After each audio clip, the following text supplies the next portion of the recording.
একদিকে বাংলাদেশে ভারত বিরোধী স্লোগান প্রতিষ্ঠিত করা হচ্ছে, ঢাকা না দিল্লি, ঢাকা ঢাকা। একদিকে ভারতের সেভেন সিস্টার্স আলাদা করে ফেলার হুমকি দেওয়া হচ্ছে, একদিকে ভারতীয় বিচ্ছিন্নতাবাদীদের বাংলাদেশে আশ্রয় দিয়ে ভারত একেবারে বহু খণ্ডে বিভক্ত করে দেওয়ার হুমকি দেওয়া হচ্ছে, একদিকে চিকেন নেক নিয়ে হুমকি দেওয়া হচ্ছে, একদিকে বলা হচ্ছে গোলামির দিন শেষ, এখন আজাদির দিন, একদিকে বিশ্বকাপে খেলতে যাব না ভারতে বলে এই ঘোষণা দেওয়া হচ্ছে, একদিকে ভারতীয় দূতাবাসের ইট খসিয়ে নেয়ার এবং সেটা ইউরেনিয়াম দিয়ে ধ্বংস করার পরিকল্পনা করা হচ্ছে। এই ব্যাপারগুলো যখন ইউনুসীয় যুগে দেখেছি, তখনও ইউনুসীয় যুগে আমরা দেখেছি যে ভারতকে ইলিশ মাছ উপহার পাঠাচ্ছেন ডক্টর ইউনুস। তার মানে মুখে এক, অন্য জায়গায় আর এক, এই দৃশ্য আমরা দেখেছি। এখনও কিন্তু ভারত বিরোধী রাজনীতি প্রতিষ্ঠিত করার চেষ্টা করা হচ্ছে এবং বর্তমান সরকারকে হুমকি ধামকি দেয়া হচ্ছে যে কোনোভাবেই ভারতের সঙ্গে সম্পর্ক মানে হচ্ছে ফ্যাসিস্ট আওয়ামী লীগের পথেই হাঁটা। বলেই তো ফেলছে তারা যে বিএনপি আওয়ামী লীগের পথেই হাঁটছে। তার মানে হচ্ছে ভারতের সঙ্গে বন্ধুত্ব করা হচ্ছে তাদের চক্ষুশূল, কারণ তারা চায় পাকিস্তানের সঙ্গে বন্ধুত্ব করতে। তারা চায় যে ৭১ সালে ভাইয়ে ভাইয়ে যে বিভেদ হয়েছে, তাদের যে ভাই কিংবা তাদের মানে এই কথাগুলো বলাটা মুশকিল, তবুও তো বলতে হয় আসলে, কারণ মানে পাকিস্তানি বাহিনীরা ৭১ সালে বলেই গিয়েছিল যে আমরা হেরে যাচ্ছি ঠিকই, কিন্তু আমাদের বীজগুলো এমনভাবে দিয়ে গেছি ওদের শরীরে যে এই বীজ কোনো না কোনো দিন আমাদের পক্ষে হয়ে কথা বলবে। আজকের এই বাস্তবতায় এসে মনে হচ্ছে পাকিস্তানিরা সত্যি সত্যি আমাদের মধ্যে অনেক বীজ দিয়ে গিয়েছিল, যে বীজগুলো আজকে কথা বলতে শুরু করেছে। কেন এত কথা বলছি? এই এত কিছুর পরেও যখন বিএনপিকেও বলা হচ্ছে ফ্যাসিস্টের পথে হাঁটছে, ঠিক তখন আমরা দেখছি বিএনপি সরকার এবং মানে কলকাতায় পশ্চিমবঙ্গে শুভেন্দু অধিকারী জেতার পরে শুভেন্দু অধিকারীর নানা কর্মকাণ্ড নিয়ে, এমনকি বিএনপির অতি উৎসাহী লোকজনও কিন্তু নানা ধরনের বাজে কথা বলেছেন। বিএনপির হাইকমান্ড থেকে বলা হয়নি, সরকার থেকে বলা হয়নি, কিন্তু অতি উৎসাহী নেতাকর্মী তো কিছু থাকে, তারা এই কাজগুলো করেছে। অনেক নেতাকেই তো আমরা দেখেছি ভারতীয় শাড়ি পুড়িয়ে ফেলতে, এই ব্যাপারগুলো দেখেছি। কিন্তু এখন শুভেন্দু অধিকারীকে ৫০০ কেজি আম পাঠানো হচ্ছে, ত্রিপুরার মুখ্যমন্ত্রীকে ৬০০ কেজি আম পাঠানো হচ্ছে। কেন?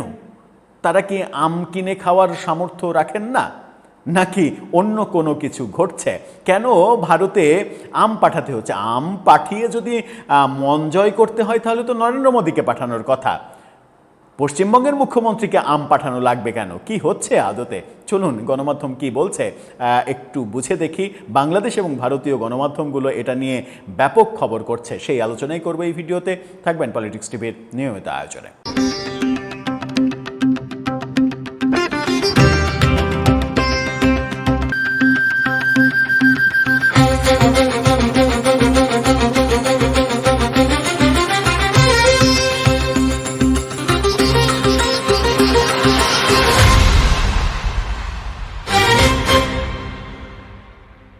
দর্শক, বলছিলাম অনেক কথা, অনেক আলোচনা, অনেক কাহিনী, ভারত বিরোধী রাজনীতি বাংলাদেশে প্রতিষ্ঠিত করার চেষ্টা, এবং মানে বহু কিছুই তো ঘটেছে। এই যে সম্প্রতি আমরা দেখলাম যে প্রধানমন্ত্রীর তথ্য উপদেষ্টাকে দিল্লি বিমানবন্দরে আটকে দেয়া হলো। তিনি ভারত বিরোধী বয়ান দেওয়ার কারণে ভারতের কাছে কালো তালিকাভুক্ত। এটা সরকার টু সরকারের ব্যাপার না, ব্যক্তি জাহিদুর রহমানকে টার্গেট করেছিল মূলত দিল্লি। তারপরে মনে হয়েছিল যে ভারতের সঙ্গে সম্পর্কটা বোধহয় আর জোড়া লাগলোই না। কিন্তু সেই ডাক্তার জাহেদ তিনি সংবাদ সম্মেলনে কৌশলে আবার একটা কথা বলেছেনও যে এই ঘটনাতে ভারতের সঙ্গে বাংলাদেশের সম্পর্ক প্রভাবিত হবে না। আবার মানে এটাও বলেছেন যে এটা হাসিনার যুগ না, মানে এই কথাও বলেছেন এটা হাসিনার যুগ না। যাই হোক, সেটা ভিন্ন কথা। কিন্তু হঠাৎ করে শুভেন্দু অধিকারীকে আম পাঠানো লাগলো কেন? কি বলছে গণমাধ্যম? খবরের কাগজের এই শিরোনামটা দেখে নিন। শুভেন্দু অধিকারীকে ৫০০ কেজি আম উপহার পাঠালো বাংলাদেশ। এই খবর যখন মানে খবরের কাগজ দিচ্ছে, তখন মজার আরও খবর রয়েছে। আরেকটি খবর দেখে নিন। সেখানে বলা হচ্ছে যে ত্রিপুরার মুখ্যমন্ত্রীর জন্য ৬০০ কেজি আম পাঠালো সরকার। ত্রিপুরার মুখ্যমন্ত্রীর জন্য আরও 600 কেজি পাঠানো হয়েছে। আবার ভারতীয় গণমাধ্যম নর্থ ইস্ট নিউজ তারা বলছে, তারাও এটা নিয়ে খবর করেছে, যদিও আমের ছবিগুলো যে আমের দিয়েছে সেটা বাংলাদেশের আম না, তারা হয়তো একটু ভুল করে ভারতীয় আমের ছবি পাঠিয়েছে। তারা বলছে Bangladesh sends 600 kg mango consignment to Tripura CM governor.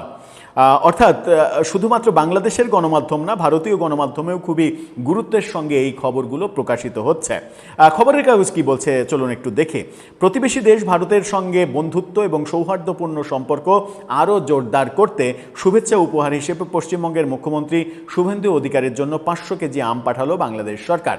সরকার থেকে পাঠানো হয়েছে। যশোরে বেনাপোল স্থলবন্দর দিয়ে আমের চালানটি ভারতে পাঠানো হয়েছে। কলকাতায় বাংলাদেশের উপ হাই কমিশনের প্রতিনিধির কাছে এসব আম আনুষ্ঠানিকভাবে হস্তান্তর করা হবে। শুভেচ্ছা উপহার হিসেবে পাঠানো আমের মধ্যে রয়েছে বাংলাদেশের জনপ্রিয় আম্রপালি ও হাড়িভাঙা জাতের আম। জানা গেছে কলকাতার বাংলাদেশ উপ হাই কমিশনের জন্য 100টি কার্টন 5 কেজি করে 500 কেজি আম পাঠানো হয়েছে। এর মধ্যে পশ্চিমবঙ্গের মুখ্যমন্ত্রী শুভেন্দু অধিকারীর জন্য 100 কেজি আম বরাদ্দ রাখা হয়েছে। বাকি 400 কেজি পশ্চিমবঙ্গ রাজ্যের বিশিষ্ট ব্যক্তি, কূটনীতিক ও উচ্চপদস্থ কর্মকর্তাদের মধ্যে বাংলাদেশ সরকারের পক্ষ থেকে শুভেচ্ছা উপহার দেয়া হবে। বেনাপোল চেকপোস্ট উদ্ভিদ সঙ্গ নিরোধ কেন্দ্রের উপপরিচালক আবু তালা তিনি জানিয়েছেন, প্রতি বছরের মতো এবারও ভারতের পশ্চিমবঙ্গ সরকারের মুখ্যমন্ত্রীর জন্য বাংলাদেশের উন্নত মানের আম পাঠানো হয়েছে, পরিমাণ 500 কেজি। এখন প্রশ্ন হচ্ছে যে এই আম যখন ভারতে পাঠানো হলো এবং সেই শুভেন্দু অধিকারীর কাছে, যিনি জেতার পরে প্রফেসর ইউনূস এবং তার গংদের মন খারাপ অনেক বেশি হয়েছে। শুভেন্দু অধিকারীর বিরুদ্ধে এমন কোনো কথা নাই যা বলা হয়নি। এমন কথাও বলা হয়েছে যে বাংলাদেশের 18 কোটি মানুষ যদি থুতু ফেলে তো সেই থুতুতেই তো ভারত ভেসে যাবে, ভারতে বন্যা হয়ে যাবে, ভারত ভেসে যাবে। লেবাসধারীরা এই কথা সমাবেশ করে ওপেন বলেছে এবং ওপেন নরেন্দ্র মোদী শুভেন্দু অধিকারী সম্পর্কে ওপেন কথাবার্তা বলেছে এবং সাম্প্রদায়িক গোষ্ঠীরা বিজেপি এবং শুভেন্দু অধিকারীকে সাম্প্রদায়িক রাজনীতি করে, সাম্প্রদায়িক শক্তি এই অভিযোগ করেছে। অথচ বাংলাদেশে তারা সাম্প্রদায়িক রাজনীতি করে। শুভেন্দু অধিকারী জেতার পরে ভারতে বিভিন্ন জায়গায় মুসলিমদের উপরে নির্যাতন করা হয়েছে, সেই ব্যাপারটা কোনোভাবেই তো সমর্থনযোগ্য নয়। কিন্তু এই ব্যাপারে অভিযোগ করছে বাংলাদেশের সাম্প্রদায়িক গোষ্ঠী, যারা হিন্দুদের রাম মন্দির কিংবা রাম মূর্তি বানানোর বিপক্ষে মিছিল করে, শোডাউন করে, হিন্দুদের বিভিন্ন পূজা মণ্ডপে হামলা করে, ভাঙচুর করে। তারা বলছে যে শুভেন্দু অধিকারী এবং তার দল হচ্ছে সাম্প্রদায়িক হিন্দুত্ববাদী সংগঠন। তো ওরা হিন্দুত্ববাদী সংগঠন, ওরা মুসলমানদের আক্রমণ করছে। আপনারা ইসলাম ধর্ম নিয়ে রাজনীতি করছেন, আপনারা রাম মূর্তি হতে দেবেন না, রাম মন্দির হতে দেবেন না, এই কর্মকাণ্ড করছেন। মানে ঝাঁঝর চালুনকে বলছে তোর কত ফুটা রে। এই ব্যাপারগুলো যখন চলছে তখন বিএনপি সরকার আম পাঠালো।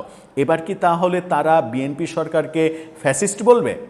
তারা কি বলবে যে বিএনপি সরকার ভারতের সঙ্গে গোলামির চুক্তি করেছে এবং এই সরকারের পতন চাই? এরকম আওয়াজ কি উঠবে রাস্তায়? অপেক্ষায় থাকলাম। যদি সেরকম আওয়াজ ওঠে তাহলে বিএনপির উত্তরটা কি হবে। এই বিএনপিও কিন্তু শেখ হাসিনার আমলে কিংবা আওয়ামী লীগের আমলে ভারতে যখন এই ইলিশ সহ বিভিন্ন কিছু পাঠানো হয়েছে, উপহার দেওয়া হয়েছে, তারাও কিন্তু তির্যক মন্তব্য করেছে। কিন্তু তারা সরকারে এসে তারা কিন্তু ঠিকই ফিল করছে যে বন্ধুত্বপূর্ণ সম্পর্ক তৈরি করতে হলে অনেক সৌজন্যমূলক আচরণ করতে হয় এবং এটাই উচিত। যে যাই বলুক না কেন, এটাই উচিত। কারণ বন্ধুত্ব অনেক বড় জিনিস, আবার প্রতিবেশীর সঙ্গে বন্ধুত্ব অবধারিত একটা জিনিস। দর্শক, আপনার কি মনে হয় এরপরে কি সত্যি বিএনপিকে আওয়ামী লীগের মতো ফ্যাসিস্ট বলা হবে, মাঠে আন্দোলন করা হবে, ভারতের দালাল বলা হবে? আপনার মতামত জানিয়ে লিখতে পারেন আমাদের কমেন্ট বক্সে।